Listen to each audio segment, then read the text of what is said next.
ny mofinaina isan'andro atolotry ny mpitandrina rakotina valina maoly.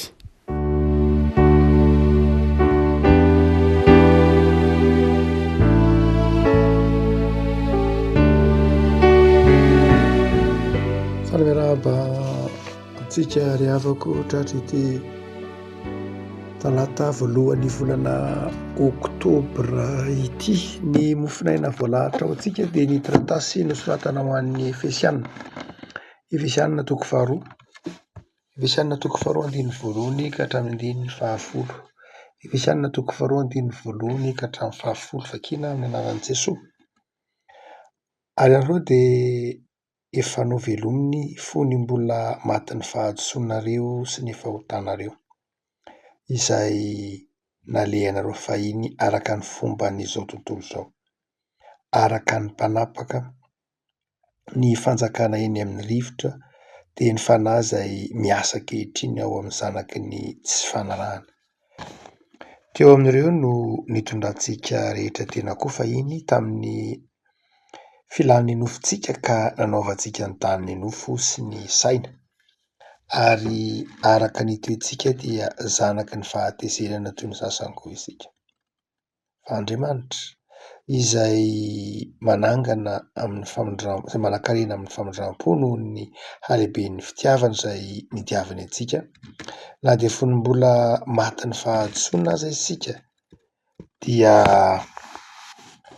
nahavelona antsika niaraka tamin'i Kristy. Fahasoavana no namonjena anareo ary niara-natsangana isika ka niara-napetrana eny an-danitra ao amin'i Kristy Jesosy, mba asehony amin'ny andro ho avy ny haben'ny haren'ny fahasoavany amin'ny fahamoram-panainy amintsika ao amin'i Kristy Jesosy. Fa fahasoavana no namonjena anareo amin'ny finoana, ary tsy avy aminareo izany fa fanomezana avy amin'Andriamanitra, tsy avy amin'ny asa fandrao isy iry ary, fa asany isika voaforona tao amin'i Kristy mba hanao asa tsara izay namboarin'Andriamanitra rahateo mba handehanantsika ao aminy. Ray Masina manao masinina amin'ny fahamarinana teninao no fahamarinana. Amen. Mahagaga fa ity volana oktobra ity moa no andro ahatsiarovan'ny protestanta ny fantsipivavahana, 2 oktobra taona 1795 no nahaterahana, no ny fanarahana moa izany, no nahaterahany ny fantsipivavahana satria tao amin'io daty io no nametrahany Martin Luther ireo foto-kevin-dehibe izay nijoroany ny antsoina hoe fantsipivavahana. 17 oktobra. Voalohany volana oktobra dia perikiopa mikasika ny fanalahidiny nentin'ny Martin Luther ny resaka ny fantsipivavahana, ny epistily ho an'ny Romanina sy ny epistily apahany amin'ny Efesianina, andininy fahasivy, fahavalo sy fahasivy. Fa fahasoavana no namonjena anareo amin'ny finoana, sola gracia, sola fide, ary tsy avy aminareo izany fa fanomezana avy amin'Andriamanitra. Veriny indroa amin'ny pahankely amin'ny toko faharoa ity hoe fa fahasoavana namonjena anareo, tsy avy amin'ny asa fandrao isy irery. Asehon'ny Paoly amin'ny tapany voalohany amin'ny toko faharoa ity mahampanota ny olona, zanaky ny fahaverezana hoy izy, zanaky ny tsy fanarahana, ary efa nanota ratsorina fa Andriamanitra no namelona antsika indray tamin'ny lalan'i Jesosy. Andriamanitra no namonjy antsika tamin'ny fanarahantsika ny daniny nofontsika, tamin'ny fanarahantsika ny sitrapon'ny nofontsika sy ny sitrapon'ny saintsika, ary dia tonga zanaky ny fahatezerana satria mpanota, saingy nohavaozin'Andriamanitra tamin'ny alalan'i Jesosy Kristy Tompo, novodian'Andriamanitra tamin'ny alalan'ny rano zanany tamin'ny alalan'i Jesosy Kristy Tompo, izay ilay hoe novonjena ary fahasoavana izany, fa tsy avy amin'ny olona, tsy avy amintsika fandrao isy irery, tsy avy amin'ny asa. Raha somary manao toto-maso isika ry havako, ny momba ny ataontsika hoe fantsipivavahana ity resaka kely an'izay tsika amin'ity volana oktobra ity, dia ny tsy tokony adinoina de io fantsipivavahana io zany maha-protestanta io zany dia na io aza tsy hoe ny olona nitarihin'Andriamanitra nanao azy ireo mpanitsy fivavahana de tsy hoe ndeha hanao fantsipivavahana na reo olona reo zany tsy hoe noengan'ny egoany na noengan'ny freariany fa tena fiasan'Andriamanitra tsy napoiziny mihitsy teo amin'ny fiainany. Martin Luther marina fa olon'ny fivavahana, marina fa olon'ny soratra masina saingy tsy nieritreretin'ny Lutera mihitsy ny akon'ilay fantsipivavahana na ny akon'ilay taratasy napetrany teo amin'ny fiangonana tam'ilay chapelle université tany Wittenberg. Eo moa de efa mazava ho azy fa miteny ho azy fa maninona moa no tao amin'ny chapelle ny université any Wittenberg no napetraky Martin Luther reo foto-kevy dehibe 5 ny androany ny fantsipivavahana. Maninona nahoana no tany amin'ny université ny napetraka, nahoana ny nataony tamy teny latina le izy, mazava ho azy fa tsy ny saram-babem-bahoaka tsy nataony Martin Luther tamy teny allemand akory reo foto-kevy dehibe no iverindreo ary tsy napetra ny teny an-tsena na teny an-dalambe fa tao amin'ny chapelle ny université. Zany hoe ny fantsipivavahana raha tena marina de teraka tany amin'ny université, teraka tany amin'ny tontolon'ny saina, tany amin'ny tontolon'ny famakafakana, tsy hoe teny an-dalambe akory, tsy hoe manamaivana ny lalambe na teny an-tsena, tsy hoe tsy miraharaha ny teny an-tsena fa ny fantsipivavahana na ny protestantisme de teraka tao anatin'ny tontolon'ny université, tao anatin'ny tontolon'ny fandalinana sy ny famakafakana. Mazava ho azy tsy ny olona rehetra no ny teny latina tamin'ny fotoanandro ka tsy afa ka tsy namaky ny tezin'ny Luther fa ny tairin'ny Luther zany, ny foazin'ny Luther zany dia ny avaram-pianarana, ny olona afaka mieritreritra sy mamakafaka sanatria tsy hoe manambany fa tiany Martin Luther hieritreritra ny olona, hamakafaka ny olona ary zay raha teo no fototra iorenan'ny ataontsika hoe fantsipivavahana tsy afa-misaraka mihitsy amin'ny fandalinana sy ny famakafakana. Alohankelin'io ataontsika hoe manomboka amin'ny taonjato satria taonjato faha 20 zany io any taona 7 sika aty amin'ny taona taonjato faha 4 na fa 10 atenantenany isan'izay nanamarika ny fiangonana tamin'ny fotoanandro ny lafiny fahambanin'ny fahalalana, iva de iva ny niveau d'instruction na ny fahalalan'ny olona tamin'ny fotoanandro. Ary io moa rehefa iva ny fahalalana, iva lay niveau d'instruction de mazava ho azy betsaka ny mpanararaotra ary ao anatin'izany fanararaotana mety tsy ho fananiny zany ko dia misy fivilian-dalana maro isan-karazany na de amin'ny ara-panahara. Rehefa tsy ampy ny fahalalana tamin'ny taonjato faha 10 fa 4 na alokelindray raha moa nanomboka dia nanjary olona mora miniminy foana, olona mora satria tsy ampy famakafakana de olona mora miniminy foana. Ary io tsinjo Martin Luther hoe mpino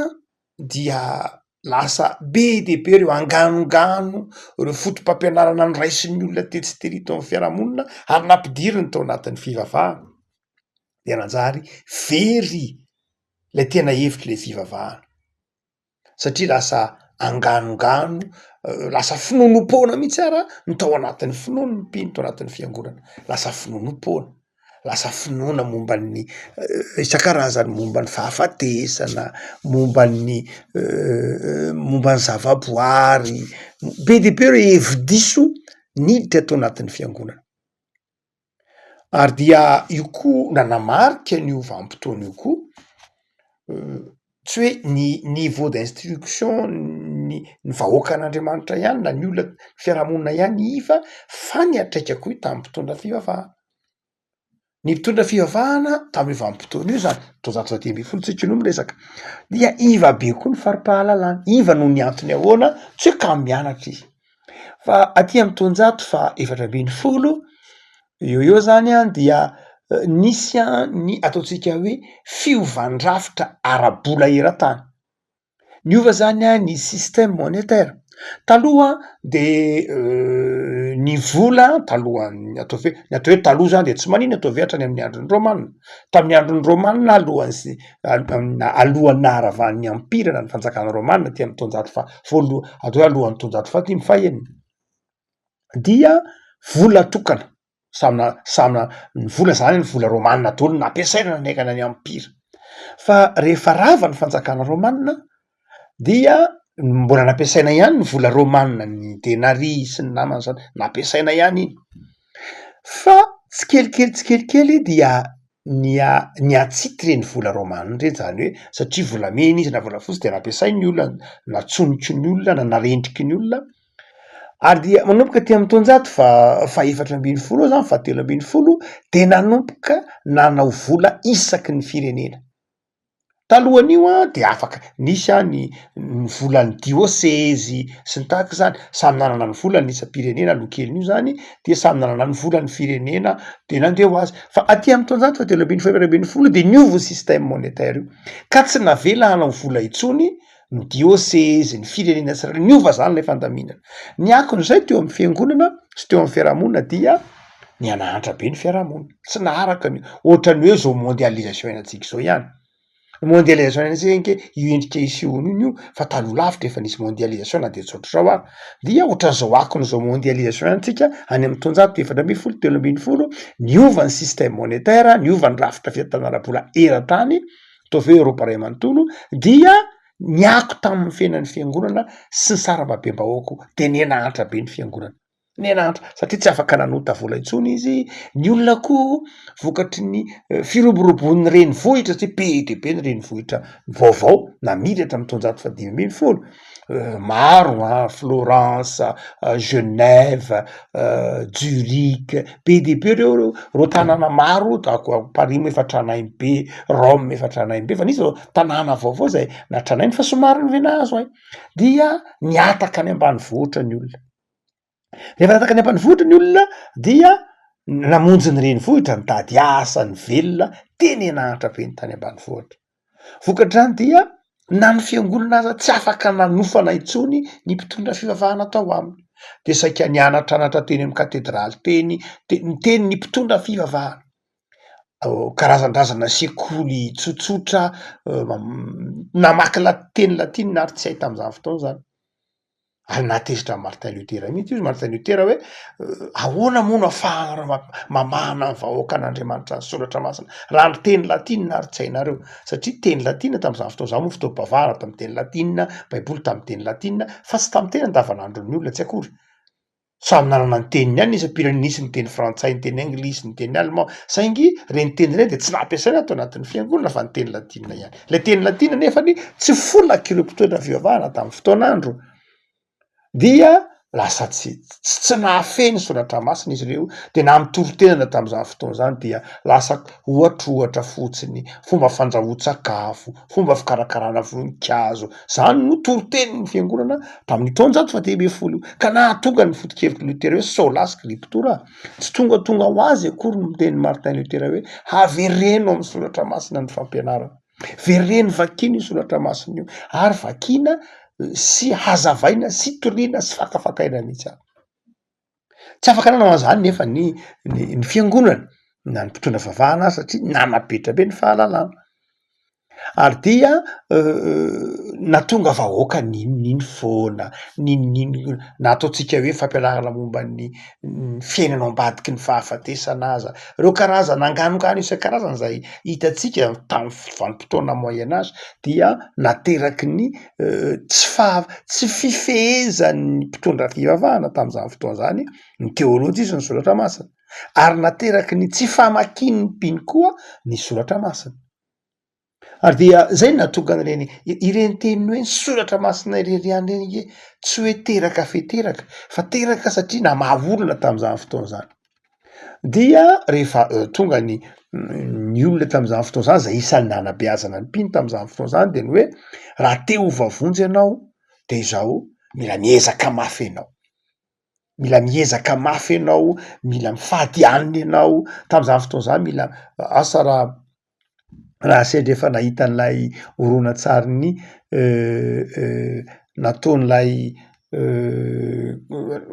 lay Code de Vinci na zay Léonard de Vinci tantaran'iny zany ty Da Vinci Code nahita inorona tsara manao namaky an'ilay boky de mahita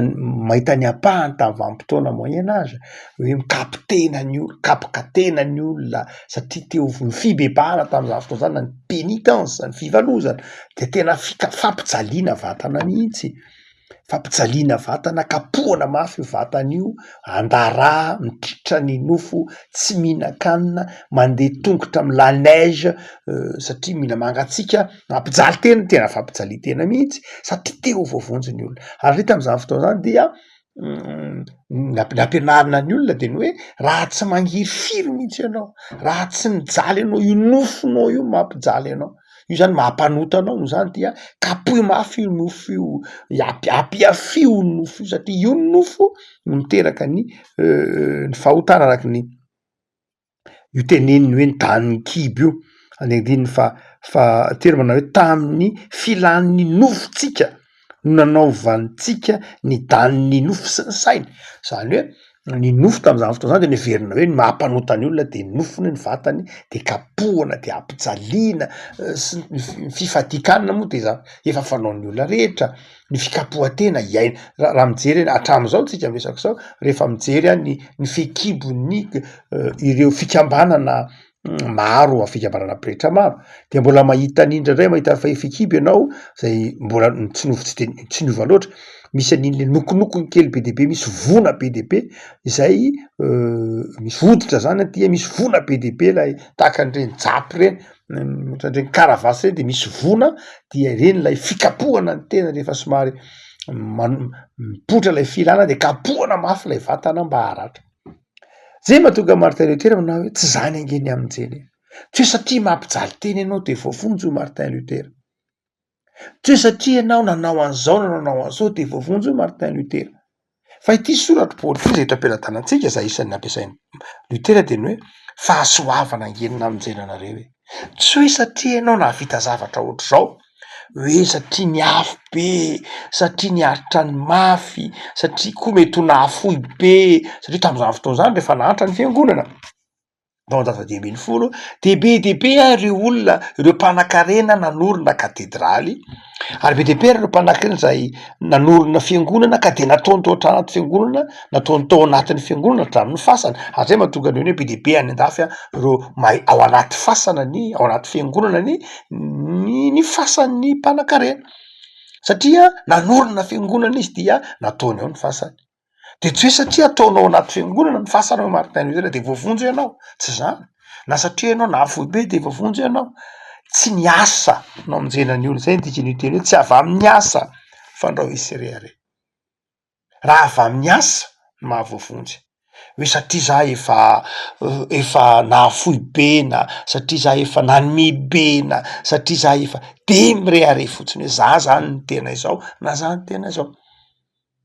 de hoe Martin Luther zany nahatakatra tsara fahasoavana no namonjena tsy niankina taminao mihitsy tsy hoe tsy ilaina akory ny asa mazava ho azy kristianina sika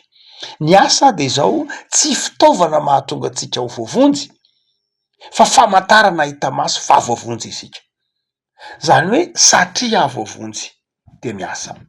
satria novonjen'Andriamanitra maimaimpona tamin'ny alalan'ny zanany zay le hoe fahasoavana satria no hamarinina maimaimpona tamin'ny alalan'ny rany Kristy satria no hamarinina maimaimpona noho ny amin'ny finoana ny Jesosy Kristy tompo conséquence na vokatra de zao manao ny asan'Andriamanitra am'izay fotoana zay lay asa tsy mahatonga ho voavonjy fa le asa de vokatra fruit ny tenin'ny karpos hoy Paoly amin'ny Galatiana 5:5 hoe voankazo zay midika hoe rehefa nandray ny fanamasina rehefa nandray famelan-keloka nodioviny tompo tamin'ny rany de zao tonga mamokatra ho an'ny Jesoa tonga mamevo ho an'ny hafa noho ny fibebahako am'izay fotoana zay dia afaka am'izay mety ho karazam-pampianaran'ny fariseo satria ny fariseo de nieritreritra mihitsy fa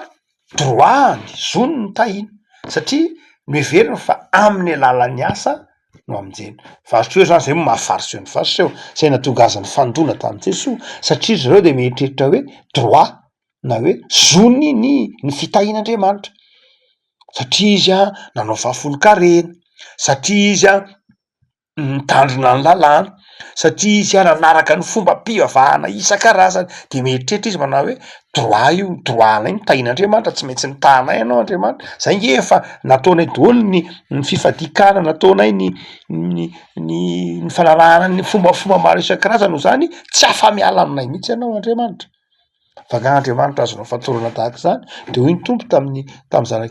Jiosy manao hoe tandremo sao mieritreritra hoe taranaky Abrahama nareo ka matotra an'Andriamanitra ny hoe zay taranak'Andriamanitra taranaky Abrahama ka tsy maintsy vojen'Andriamanitra zay tsy hoy Jesoa hain'Andriamanitra ny manangana zanaka ho an'ny Abrahama am'ireto vato reto satria tsy amin'ny alalan'ny asa akory ny mahazanak'Andriamanitra fa ny asa ataon'ny zanak'Andriamanitra de ateraky ny maha zanak'Andriamanitra azy matoy itsika afaka miasa de satria fahasoavan'Andriamanitra nomeny Andriamanitra fahasoavana afaka miasa inona fahasoavana nomen'Andriamanitra atsika ny famelan-keloka ny vola amikarena omeny ny faharanita-tsaina ny fahasalamana ny namana ny mpiarabela zany de fahasoavana omen'Andriamanitra atsika afahatsika miasa fa ny famonjenatsika de tsy avy am'zany fiezahantsika zany otrika manao hoe ity volana oktobra tsika de mahatsiaro manokana resadresaka mety na anelanelan'ny anelanelan'ny fampiarahana eny ezaka trangan-javatra manokana zay momba ny fantsivavahana satria amin'ny volana oktobra ity no atsiarovana zany fantsivavahana zany fa magnano manao hoe fa zao ange fa asany sika ka voaforona atao amin'i Kristy Jesoa mba hanao asa tsara izay namboarin'Andriamanitra raha teo mba handehanantsika ao aminy nitondra kely tany amin'ny tany tena antonjato fa 5 sika fa 4 marimarina kokoa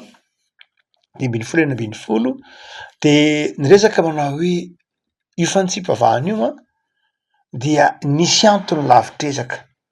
ary nisy antony atomotrezaka niteraka azy nisy zany ny cause lointaine nisy anton-javatra lavitra be tany nefa niteraka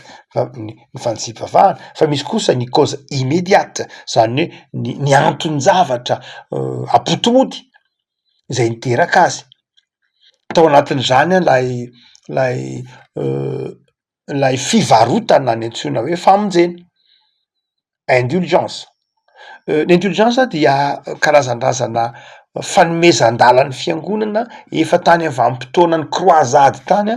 nefa ny hoe ny tany am-piandohana zany izy io mihitsy zay tany amin'ny croisade ny andohana antsoina indulgence zany hoe reo lavy nanao ny ady masina niaro an'ny Israela niaro an'i Jerosalema tamin'ny fotoan'andro de nisy miaramila nisy zany ireo croisé ireo olona zay niady nianavitra ny Jerosalema dia maty anaty tany dia notoloran'ny fiangonana indulgence zany hoe tsika zany lavitra be nitonjato fa faraky amby folo fa 12 dia nomen'ny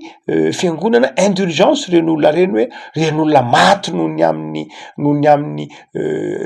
fijona vavolombelona niaro ny Jerosalema tamin'ny vavahana silamo reny dia ireny dia toloran'ny fiangonana fankasitrahana manokana ary angatahany amin'Andriamanitra ompen'Andriamanitra mandrakizay omen'Andriamanitra fiainana mandrakizay zay ohatantak'izay la indulgence fa izao ny hitatra izy io aty amin'ny tonjato fa 10 fa 4 ka tonga namidy mihitsy tonga namidy la izy hoe raha tianao ny vovonjy de zao azo vidinany tsy de tena mivantana be loatra tak'izay le izy hoe raha tianao ny vovonjy de zao manaova asa soa manaova asa soa ary anankiray amin'ny asa soa de zao anamboatra ny fonina anamboatra an'io ataotsika hoe basilique de Saint Pierre io ny fiangonana dia nanangona vola be dehibe de hoe zao noho izy mila miezaky sika manamboatra ty basilique de Saint Pierre ty ka izao noho izy izay olona teo vovonjy ianao de zao mba mandray sanjary ianao omeny anao ny indulgence omeny anao lay famelan-keloka ary de nisy kalesa tsara tarehy mihitsy ohatran'ny taritin'ny soavaly reny de mitondra certificat ohatrany certificat-n'ny mpandray reny na certificat mariage reny dia tonga avany reo mpivarotra mitety tanàna ireo mpivarotra indulgence misy firenena maro nisy daholo fa tany Allemagne moa dia itaty Wittenberg de nisy nifandona tamin'ny Martin Luther dia nivarotra saxa zany de nifandona tamin'ny Martin satria tamin'ny Martin Luther hoe maninona ty zay mivarotra indulgence de ahoana de mamela lakolosy izy de miantsansy manao iza ny teo voafonjy la indulgence zany de zao manao hoe rehefa mividy la indulgence ianao de izao avy hatrany dia misy fotoana voavelany helikao raha ohatra ka tokony hijanona 100 taona ao amin'ny hafandiovana dia mety ho 10 taona sisa satria nividy la indulgence ara-betsabetsaka izy de mety ho foana mihitsy le 100 taona zany hoe arakaraka lay fiezahanao manome lay vola ho amin'ny asan'Andriamanitra no mampihena n'lay fotoana hijanonanao amin'ny afandiovana tam'izany fotoana zany moa mbola eny mandraka kehitriny mbola misy ihany ny fampianarana fiangonana sasany momba ny afandiovana ary dia zay le hoe asana am'jay satria nandoa volana tahaka zany tezitry Martin Luther kosa Martin Luther mba tsy mety kosa zao ataotsika sao aiza ve ka de olo efa maty koa raha de mbola omenareo famelan-keloka hoe ka i Dadatoa mbola any le Dadatoako iny sototoka be sanatria mbola any izy zao ka atahorako eto mbola tavelo amin'ny afandiovanao ka izao re afaka manome vola ve za dia sanatria afaka manome vola ve za dia mba voavonjy ny fanahiny de zay nisy rangahatsona hoe Tetzel zany de te mihitsy manao hoe raha vao mikiritsana ato anatiny ty mihitsy ny vola aloha alefa ividiananao le indulgence rehefa avy eo any tonga de manidina mialany amin'ny afandiovana ny dadabe anareo na ny dadatoanareo ary de mankany amin'ny paradis izy atinjara tahaka zany na tonga rehefa ny tsipivavahana io tsy hoe mitsarana izany aiza sanatriny vava fa te hiteny manao hoe takatritsika ve ankehitriny ny alehiben'ny fahasoavan'Andriamanitra hoe enao ankehitriny afaka mamaky malalaka amin'ny baiboly afaka resy lahatra fa fahasoavana angenina amonjenanao famelan-keloka madiodio ny men'Andriamanitra anao tsy niankina tamin'ny fahatsaranao io fa matoa anao tonga ampiny de noho ny fahasoavan'Andriamanitra ary tsy hoe satria Paoly lehibe ny fahasoavan'Andriamanitra de zao manota indray aho satria manararoatra ny fahasoavana tsia fa ny olona zay mahatsiaro ny fahasoavan'Andriamanitra de tia hamo votsara